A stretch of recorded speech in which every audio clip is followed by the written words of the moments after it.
Throughout the time that I've been completing my AS Media coursework, I have gained knowledge about several aspects of the stage of production, which include the planning, the filming, and editing. So taking into consideration the work that I have completed a year from now, I believe that I have managed to improve my skills in many different areas.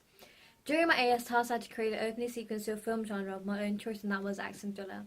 Believing this to be a genre where I was able to explore my newfound talent, due to the fact that I was able to use very different camera angles came into play, it thrilled me. However, the action during such tasks was a lot easier said than done. I had many obstacles come my way, and due to the fact that I was new to them, made it harder for me to understand how to approach them and overcome my problems. Therefore, taking into consideration the weaknesses that I had during my AS coursework, I used these as my strength during my A2. Now in A2, aside from the filming, I was also introduced to creating a magazine cover to promote my film and also poster. These worked together in creating a promotional package where a sufficient amount of planning and research came into creating my final piece. Now I'll be exploring the different ways in which my promotional package has impacted my work as a whole and the costs and benefits of each decision that I have made. My teaser trailer will be focusing on the horror genre, and through post-production I've carried out masses of research where I've tried to understand the codes and convention of horror through mainstream movies that have been filmed and tried to incorporate my understanding and knowledge to my work. For example, the role of mise-en-scene played an important role as it informed my decision to use dim lighting. This created a comfortable atmosphere and a sense of unknown. On the other hand, the use of dramatic sound effects sets an intimidating atmosphere, and through the overwhelming high and low pitch sounds, it elicits emotions which also help to insinuate the actions on screen. Therefore, the dramatic sound effects assist in intensifying the audience's feeling, for example, creating suspense and shock. Furthermore, taking into consideration how the different shots I've applied to my trailer reinforces the horror genre can also be presented through the common use of the fast-cutting shots and a montage. These shots help to create tension and confusion as the audience get perplexed through the fast-moving images flashing on screen. Therefore, during the course of my media project, managing to apply these codes of convention to my work helped me to keep my work a lot more prominent, with also the help of some theories. As a group, we focus on emphasizing the distinctiveness and creativity of my teaser trailer, which is evident through my cast, which are of different races, and also through the narrative which hasn't been used in mainstream movies. This in turn made my final piece more conspicuous, as it attracts both my primary and secondary audience. So my primary audience will be young adults who are around 18 and above, and the reason why we've set this age rate and because of the many theories that have been carried out suggesting the reasons why age range are set. For example, the audience theory has become a popular topic in these current years as media has a massive influence on young children. So therefore, some films and other platforms of media may have a negative effect on younger adults or children who watch it regardless of the age rate. My secondary audience, however, are those who differ from the age rate, are those people who aren't likely to watch the movie but can be influenced by the decisions of others. In order to attract my wider audience, I plan to do so through the originality of my teaser trailer, which will hopefully capture the attention as they're being exposed to an innovative concept. One theory that I've applied to my work would be the final God theory, which was proposed by Carol J. Clover. She stated that the female character is the only one left to be alive, and has done so she can antagonize the killer. This is mainly portrayed in the slasher movie genre. Likewise, not having sex, drinking alcohol, smoking or taking drugs. Examples of these can be found in movies such as A Nightmare on Elm Street or Friday the 13th. Therefore, one character that follows the religious teachings and morals will consequently be most likely to survive in my teaser trailer. The character who dresses the All Riding Hood is the final girl, so through the fictional character herself, she is the protagonist and eventually escapes and beats the antagonist. Hence, I purposely dress each of my character in a particular manner to overshadow what is going to take place in the film and enhancing the audience understanding of who may die first. Furthermore, the final girl is the only character who is shown to be wearing colour in her costume. For example, her red cape, her red headscarf signifies a passion towards being a good role model, and her white top highlights her purity. Moreover, this draws more attention to the two binary opposites, as one of the other female leads dressed as a promiscuous woman, where she proposed a whole idea of her sinful nature and hints to the audience of her personality, which suggests she's the type of person who doesn't follow teachings and morals. Therefore, it magnifies the likelihood of her death. Additionally, I've also applied the conventions of Dodger's theory about narrative to my work. The trailer begins with the three teenagers entering into school, where the knocking down of a frame reveals the school's dark history, which triggers the climax of the film, which is when they begin to expose the school's supernatural environment. So we begin to reveal very little scenes from the film, but also very little of the equilibrium as well. And this is therefore makes the structure of a trailer clear for the audience to watch as they develop an understanding of the broader meaning behind that narrative.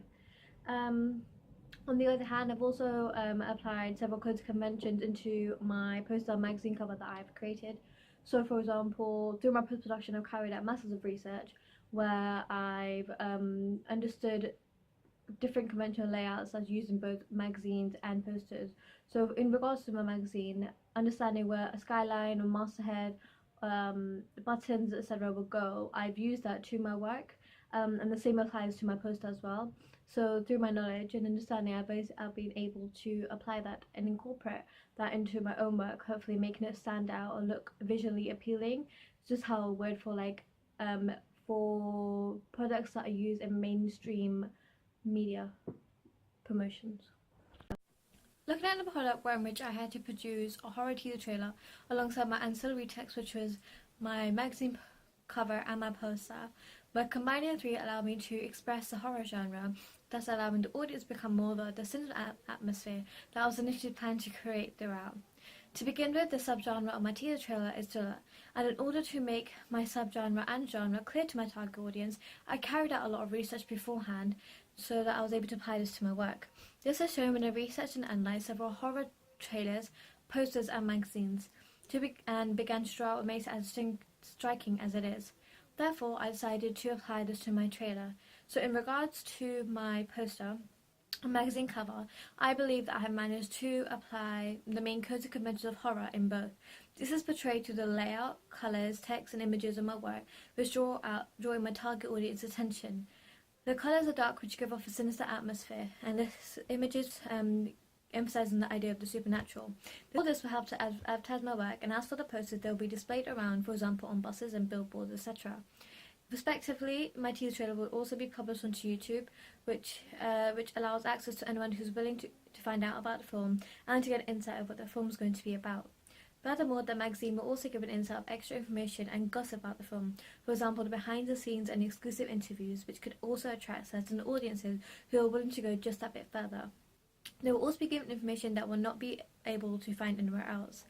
Therefore, all my products work together as one product as they may initially to discovery of the next. Therefore, carrying out the same theme and features in all in the product is vital to drawing in my target audience's attention.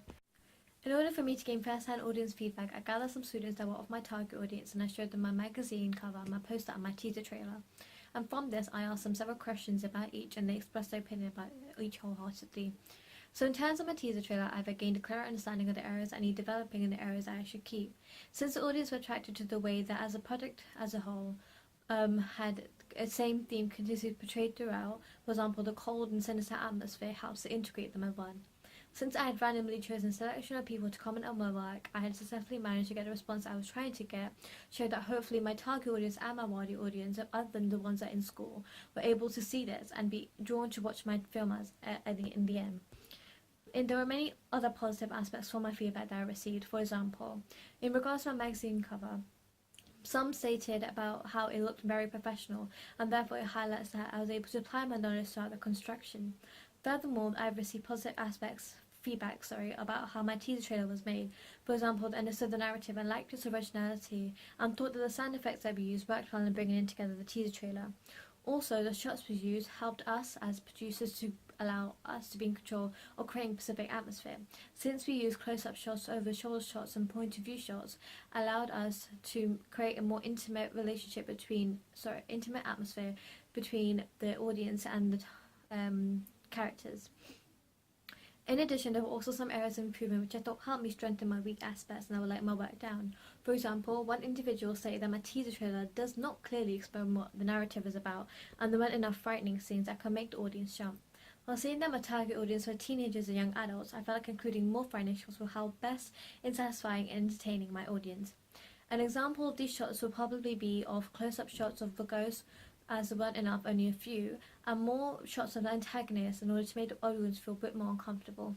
Through the use of media technology, I have been able to construct the perfect piece for my final product, and without it, I believe that I would have faced major difficulty, therefore making these elements play a vital role in making, researching, planning, and evaluating my work. I have used Blogger to begin with, whereby I have used it to keep up to date with all the research and planning, all the way up to my final piece being uploaded online. Since I've been using Blogger for years, understanding the basic skills needed through the experiences, I've been able to apply this to my work, thus making it a lot easier to use.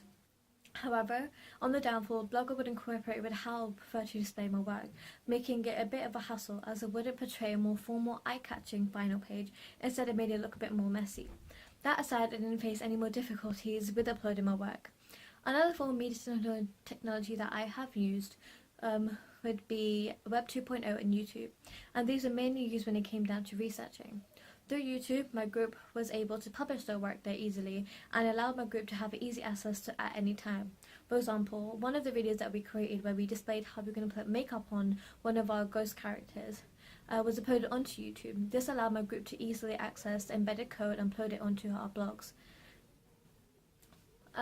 Likewise, through YouTube, we had also had access to theatre trailers in order for us to analyse. Web 2.0 was a key element since my coursework centered around this. For example, when it came down to researching, for example, my PowerPoint presentation which I've been created, through a software named SlideShare, I've been able to upload a PowerPoint onto SlideShare, which allowed me to view my slides online and therefore upload it onto my blog. Likewise, another form of media technology I've also used would be Dropbox. This is a software that allowed my group to create a joint account and upload any images and files, etc. onto there, and we all had access to it. This enabled less struggle as a group, as all our work was safely stored and can be viewed at any time. This minimized any loss or damage of any work. One of the main media technologies that we use was probably our video camera and our editing softwares. So the camera being the most important equipment we use, as without it we won't be able to get the correct shots or the bad quality shots, and that would have been a hassle to correct, as it may have affected the overall look of my teaser trailer. Likewise, with the editing software, we use Sony Vegas Pro and Adobe After Effects CS6. Although it took some time getting adjusted to, it managed to edit well and get done through using tutorials from YouTube, which also allowed us to help apply our knowledge there and get the most out of our hard work. Likewise, another software that I've used was Photoshop, and this was through editing any images that I would use for my magazine, my poster. So when it came down to editing my magazine cover and poster, the images that I've used, I tried to create a sinister atmosphere and mirror the same theme that was portrayed in my teaser trailer into my work, so that I will be able to show how my work is focused solely on the horror genre, as well as a bit of thriller. Another form of media technology that we also use would be WhatsApp. This allowed me and my group to be able to stay in contact with each other 24/7, so when it came down to filming, it was especially useful. So when we filmed, it allowed us to organise the dates and times and create a schedule for us, so when we were free, we would all stay in contact with each other. This was a really helpful tool as it minimises any issues arising. It helped us work as a group more efficiently.